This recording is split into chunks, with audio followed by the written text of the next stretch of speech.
अखंड मंथन के सभी दर्शकों को नमस्कार। मैं हूं शेखर त्रिपाठी और आप देख रहे हैं हमारा यूट्यूब चैनल अखंड मंथन। बात करेंगे आज कालचक्र में भारतीय सभ्यता की। जी हां, कहते हैं हर सभ्यता के जीवन में एक ऐसा दौर आता है जब वो या तो इतिहास बदल देती है या खुद इतिहास बन जाती है। और भारत 2032 में एक ऐसे ही मोड़ पर खड़ा होगा। ये समय है उत्थान का और ये समय है युद्ध का, क्योंकि 2032 में शुरू होगी राहु की महादशा, वो कालखंड जो भारत को या तो विश्व गुरु बना सकता है या भीतर से बांट सकता है।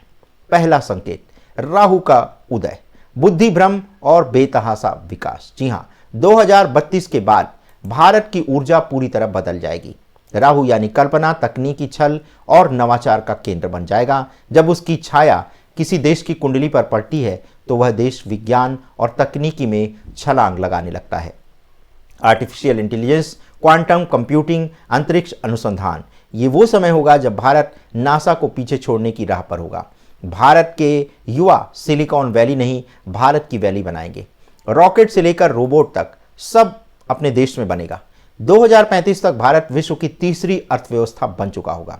2040 तक रक्षा उद्योग में अग्रणी और 2050 तक वर्ल्ड पॉलिसी मेकर। जी हां, यही है राहु का जादू।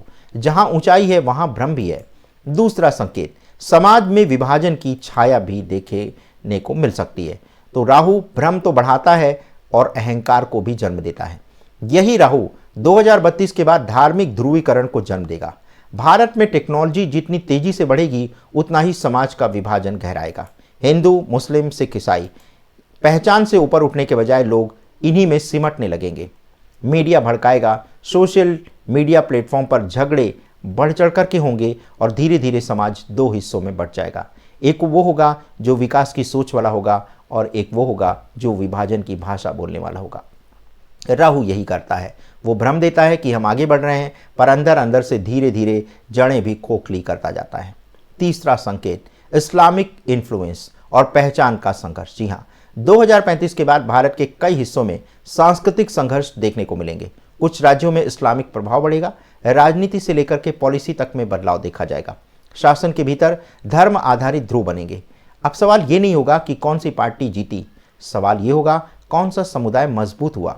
ये एक बहुत खतरनाक स्थिति होगी, क्योंकि भारत का स्वर्ण युग तभी संभव है जब वह एक राष्ट्र की तरह सोचे, ना कि कई मजहबों के बाजार की तरह बढ़ जाए। चौथा संकेत, यूनिफॉर्म सिविल कोड और एकता का मंत्र। जी हाँ, अगर 2032 से पहले भारत ने एक राष्ट्र एक कानून की दिशा में कदम आगे बढ़ा दिए तो राहु का प्रभाव विनाश नहीं विकास में बदल जाएगा। यूनिफॉर्म सिविल कोड सिर्फ एक कानून नहीं होगा, ये होगा राष्ट्रीय रक्षा कवच। क्योंकि जब हर नागरिक का नियम एक होगा तो कोई धर्म, कोई जाति, कोई वर्ग आपस में टकराएगा नहीं, और बल्कि आपस में सब जुड़ जाएंगे। यही वो सूत्र है जो भारत को 2050 तक विश्व का नेतृत्व करता बना सकता है। पांचवा संकेत, टेक्नोलॉजी का युग। लेकिन आपको बताते हैं कि ये जो समय होगा ये मानवीयता की परीक्षा का समय होगा। AI, drone, cyber economy, space mining. 2035 के बाद भारत इन सभी क्षेत्रों में सुपर पावर होगा, लेकिन मशीनों के बीच इंसान को इंसान बनकर रहना होगा। यही सबसे बड़ी चुनौती होगी।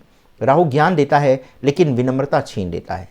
अगर भारत ने उस समय अपनी आत्मा को जीवित रखा तो हम सिर्फ विकसित देश नहीं, विकसित सभ्यता कहलाएंगे।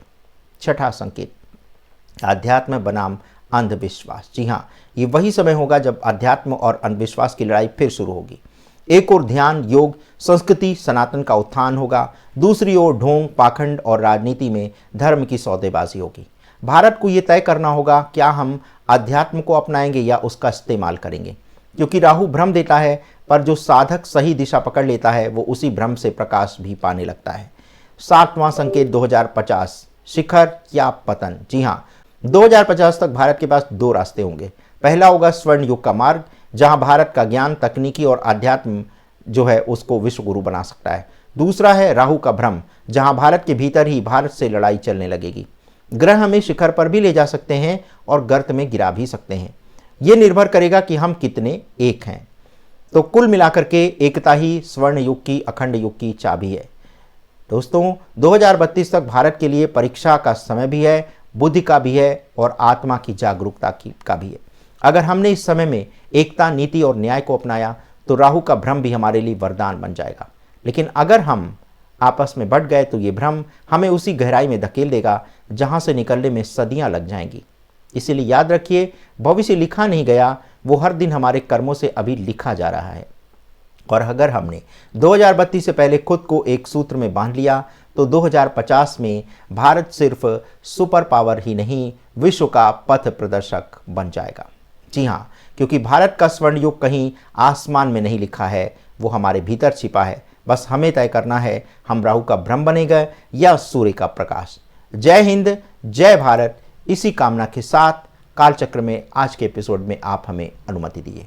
मिलते हैं बहुत ही शीघ्र, तब तक के लिए हमें अनुमति दीजिए। धन्यवाद, नमस्कार।